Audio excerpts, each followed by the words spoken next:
Dear GCM family, this is Pastor Ben. This video is being sent out on Saturday, the 2nd of May. Tomorrow, Sunday, May 3rd, we will be having ministry CDs available as well as bread and desserts and other items in the fellowship hall from 9:30 to 11 in the morning available for pickup. Today's 5 minutes for your faith comes from the Gospel of Mark, Mark chapter 4, beginning in verse 35. I will tell you, the Gospel of Mark is one of my favorite Gospels and favorite books of Scripture. Not that there's any bad one, for there certainly isn't.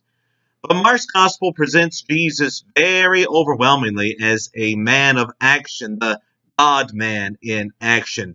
Mark's 16 chapters, the shortest of the four Gospels, has more miracles per capita than any of the others, especially during times like these. Mark's Gospel, which talks about miracles, is comforting to us and strengthening to us in time when we certainly need a miracle. We need the intervention of God, and that is very apparent. Well, Mark's Gospel chapter 1 begins with Jesus, as far as from the miraculous point of view. He's casting out demons and healing diseases in the city of Capernaum. He's also doing that throughout the entire region of Galilee. We're not told exactly how many demons were cast out or how many diseases were healed, but he did so in the city and in a full region. Then Mark's Gospel chapter 1 mentions specifically Peter's mother-in-law. She was sick, very ill from some feverish disease or virus. And Jesus, he heals her, and she arises and begins to serve the Lord. Mark's Gospel chapter 1, towards its conclusion, also tells us about a leper. Leprosy was considered almost a death sentence of the day. It made a person be quarantined, so socially, economically, and all physically, in all kind of ways, that person was hindered and was hurt by the disease of leprosy. The leper comes to Jesus and says, "If you will, you can make me clean." Jesus, out of his love, says, "I am willing, be thou cleansed." And the leper was healed from this dreaded disease. Jesus not only spoke the words to heal him, but Jesus did something that would be unthinkable. He touched that leper. And most folks, if they would touch a leper, would be worried about getting the leprosy. But aren't you thankful that when Jesus touched the leper, the leprosy left the leper, and Jesus was certainly as 100% as he had ever been. Mark's Gospel chapter 2 tells us of the man being let down through the roof where Jesus was teaching, in the house, most likely Peter's house. And the man was a paralyzed man. They couldn't make it into the place where Jesus was, so his four friends let the paralyzed man down in through the roof.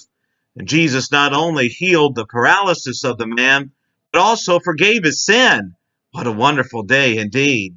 Mark's Gospel chapter 3 tells about Jesus healing the man with the withered hand. The man was in the synagogue. The religious leaders were looking to see if Jesus would heal him so that they could accuse him of doing work on the Sabbath day. But Jesus was very interested in healing the man, and Jesus followed the law of God, not the made-up regulations of mankind. So Jesus, he healed the man with the withered hand, and the hand was stretched out just like normal.